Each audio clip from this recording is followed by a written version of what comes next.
আসসালামু আলাইকুম ভিউয়ার্স।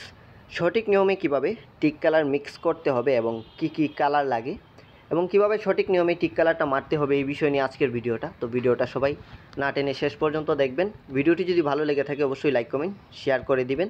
তো শুরুতেই আমরা দেখে নিব কিভাবে কালারটা মিক্স করতে হয় এবং কতটুকু পরিমাণ রং লাগে। তো সর্বপ্রথমে যেটা দিতে হবে ক্লিয়ার সিলারের পরিমাণ দিতে হবে 700 গ্রাম। তারপর যেটা দিবেন সেটা হলো টপ কোট। তো টপ কোটের পরিমাণ দিবেন 300 গ্রামের মতো।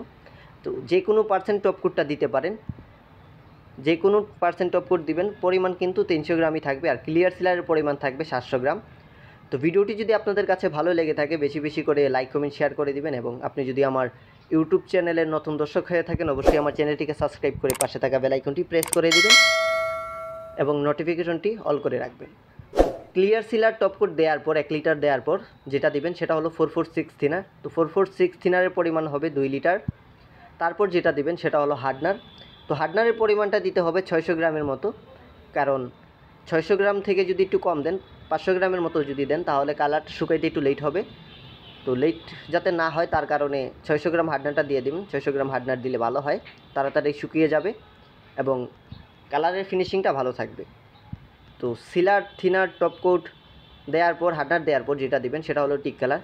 তো টিক কালারের পরিমাণ যেটা দিবেন, আমি লাইট কালার করব তার জন্য আমি 3 ডিপা টিক কালার দিব। আপনারা যদি ডিপ কালার করতে চান তাহলে একটু বেশি দিতে পারেন, কিংবা আপনারা চাইলে অন্যান্য কালার মিক্স করতে পারেন। কালারের ক্ষেত্রে যে কোনো কালার দিতে পারেন, বাট কালার মিক্স করার ক্ষেত্রে আমি যেই নিয়মটা বলছি ওই নিয়মেই আপনারা কালারটা মিক্স করবেন। সঠিক নিয়ম হলো এটাই। আর অনেকে আছে যে কালার ফিনিশিং একসাথে দেয়, যার কারণে গ্লেজটা কম আসে। অনেকে বলতে আমার একজন ভাই আছে দিনাজপুরের, স্বপন ভাই, উনি কালার ফিনিশিং একসাথে দিয়ে দেয়, যার কারণে ওনার যে ফার্নিচারের গ্লেজটা আছে ওইটা ঘন্টাখানিক পরে কমে যায়। তো আমি আপনাদেরকে বলবো আপনারা সবসময় কালার ফিনিশিং আলাদাভাবে দিবেন। প্রথমে কালার করবেন, তারপর ফিনিশিংটা দিবেন। তো মিক্স করার পর আপনারা যেই জিনিসটা করবেন, যখন গানের মধ্যে কালারটা নেবেন তখন অবশ্যই সুতি টেনার সাহায্যে ভালো করে ছেঁকে নেবেন এবং যেই ফার্নিচারটার মধ্যে আপনারা কালারটা মারবেন ওইটাকে ভালো করে পরিষ্কার করে নেবেন সুতি টেনার সাহায্যে। তারপর আপনি গানের হাওয়াটা মিডিয়াম রাখবেন এবং যে দিক দিয়ে কালারটা বের হয়, গানের যে দিক দিয়ে কালারটা বের হয় ওইটা অবশ্যই মিডিয়াম রেখে তারপর কালারের কাজটা করবেন। আর কালারের কাজটা যখন করবেন তখন স্লোভাবে কালারের কাজটা করতে হবে, কেননা স্পিডে যদি কালারের কাজটা করেন সেই ক্ষেত্রে দেখা যাবে যে কালার করার ক্ষেত্রে আপনার কালারটা ঝুলে যাবে, নষ্ট হয়ে যাবে। কিংবা আরেকটা জিনিস বলে রাখি, আপনারা যখন কালারের কাজটা করবেন তখন অবশ্যই মেশিনের পানিটা বের করে নেবেন। অনেক সময় দেখা যায় আপনি কালার ফিনিশিং করতেছেন, হঠাৎ গান দিয়ে পানি চলে আসলো, মেশিনের যে ট্যাঙ্কির পানিটা ওইটা চলে আসলো, তখন আপনার কালার ফিনিশিংয়ের যে ফার্নিচারটা সেটা একেবারেই নষ্ট হয়ে যাবে, দেখতে বিশ্রী দেখা যাবে। তো তার জন্য অবশ্যই আপনারা মেশিনের পানিটা বের করে নেবেন। তো মেশিনের পানিটা কিভাবে বের করবেন, মেশিনের টাঙ্কির নিচে দেখবেন একটা নাট সিস্টেম আছে, ওই নাটটা একটু লুজ করে দিবেন, তাহলে কিন্তু পানিটা বের হয়ে যাবে। তো এভাবে পানিটা বের করার পর আপনারা কালার ফিনিশিংয়ের কাজটা করবেন। আর অবশ্যই কালার করার সময় আপনারা মাস্ক ইউজ করবেন। আমি মাস্ক ইউজ করতে পারি না, আমার একটু অসুবিধা আছে, আপনারা একটু মাস্কটা ইউজ করবেন, কারণ মাস্কটা যদি ইউজ না করেন আপনারা সেক্ষেত্রে শ্বাসকষ্টের প্রবলেম দিতে পারে। তো দয়া করে সবাই মাস্ক ইউজ করে কাজ করবেন।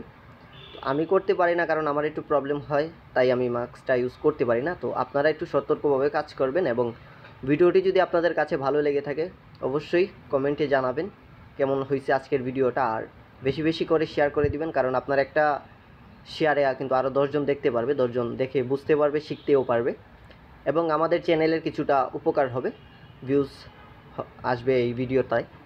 তো আপনারা বেশি বেশি করে শেয়ার করে দিবেন এবং অবশ্যই কমেন্টে জানাবেন আজকের ভিডিওটা কেমন লাগলো এবং আমার ভিডিওগুলো আপনাদের কাছে কেমন লাগে, আমি আপনাদের কতটুকু উপকার করতে পারি, হেল্প করতে পারি সেটা অবশ্যই কমেন্টে জানাবেন।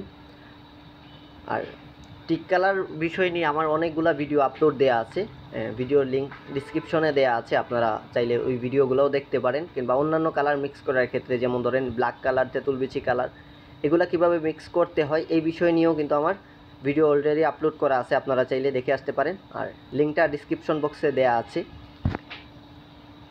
আর বেশি বেশি করে শেয়ার করবেন। আর এটাই, আর বেশি কিছু বলার নাই। আপনারা যখন কাজগুলো করবেন একটু সময় নিয়ে কাজ করবেন, সময় নিয়ে কাজ করলে যে কোনো কাজ ভালো হয়, ফিনিশিংটা ভালো আসে। আর কালার ফিনিশিং একসাথে করবেন না, যদি কালার ফিনিশিংটা একসাথে করেন সেক্ষেত্রে গ্লেজটা আসবে না, গ্লেজটা মেড হয়ে যাবে। আপনি যতই হাই গ্লেজ মারেন না কেন আপনার হাই গ্লেজটা আর আসবে না। তো হাই গ্লেজ থাকার জন্য কিংবা পার্মানেন্টলি যাতে হাই গ্লেজটা থাকে সেই ক্ষেত্রে আপনারা কালার ফিনিশিংটা আলাদাভাবে করবেন। কালার ফিনিশিংটা আলাদাভাবে যদি করেন তাহলে কিন্তু আপনাদের হাই গ্লেজটা পার্মানেন্টলিভাবে থাকবে। আর একসাথে করলে কিন্তু হাই গ্লেজটা থাকবে না, নষ্ট হয়ে যাবে। তো অনেকে একসাথে কালার ফিনিশিং দেওয়ার কারণে ওনাদের গ্লেজটা থাকে না। তো ওনারা মনে করে যে হয়তো কোনো মালে প্রবলেম আসছে কিংবা ফার্নিচারের কোনো প্রবলেম। তো এরকম কোনো কথা না। তো ভালো থাকবেন সবাই, দেখা হবে নতুন আরেকটা ভিডিওতে। আল্লাহ হাফেজ।